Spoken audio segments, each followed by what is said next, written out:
Bonjour, donc voici le petit texte que je vous propose aujourd'hui.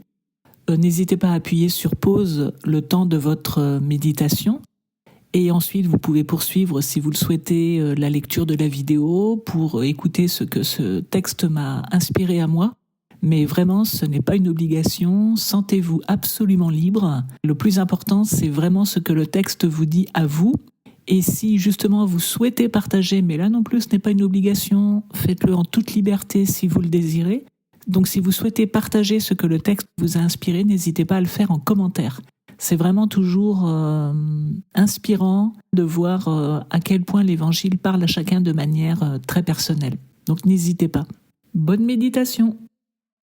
En ce qui me concerne ici, je me suis surtout arrêtée sur le nom que donne Frédéric Boyer dans sa traduction au diable. Il rajoute systématiquement le diable, le diviseur.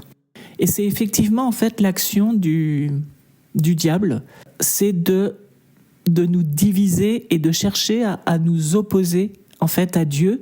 C'est de chercher à faire disparaître notre partie divine qui est notre aspiration au divin et notre relation à Dieu. Parce qu'en fait, la partie, je crois vraiment, c'est ce que je ressens en tout cas, la partie divine en nous, elle est constituée par cette aspiration à Dieu et donc la relation qui peut s'établir à Dieu. Et donc, l'idée du diable, c'est d'empêcher cette aspiration à Dieu d'être satisfaite et donc de couper simplement la relation à Dieu en nous faisant croire qu'on n'est que des êtres humains. Et à chaque fois, donc, Jésus s'efforce de répondre à cette tentative de division qu'opère le diable sur lui en lui disant « Non, je ne suis pas qu'un être humain ». Alors, dans son cas, c'est évident puisqu'il est à la fois Dieu et homme. Mais quelque part, Jésus, là, nous montre le chemin, à savoir que nous non plus, nous ne sommes pas simplement que des hommes, que des êtres humains constitués uniquement d'une nature humaine. Nous avons en nous une aspiration profonde à la transcendance, une aspiration profonde à Dieu qui va être satisfaite dans la relation qu'on peut établir justement avec ce Dieu.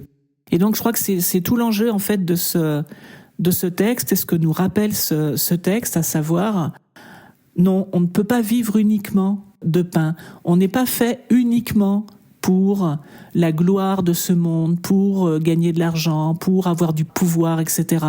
C'est pas ça notre nature profonde. Ça peut être dans notre nature, mais notre nature ne se limite pas à ça.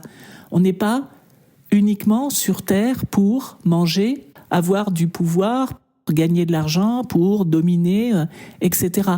On a une autre dimension, disons, en nous et qui nous oriente vers quelque chose de beaucoup plus beau, qui en fait est la vie, l'amour, le partage, la joie, la paix, etc. Tout ça, c'est ce que nous offre une relation à la transcendance et c'est évidemment ce que le diable s'efforce de couper.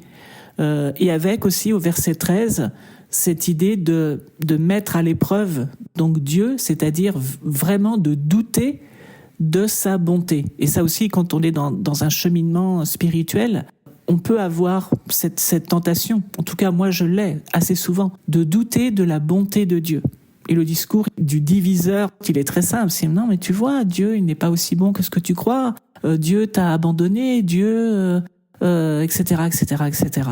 Et c'est un combat pour résister à cette petite voix qui susurre en fait dans nos oreilles et qui essaie de nous opposer en fait à Dieu, de nous séparer de lui, de nous couper de lui.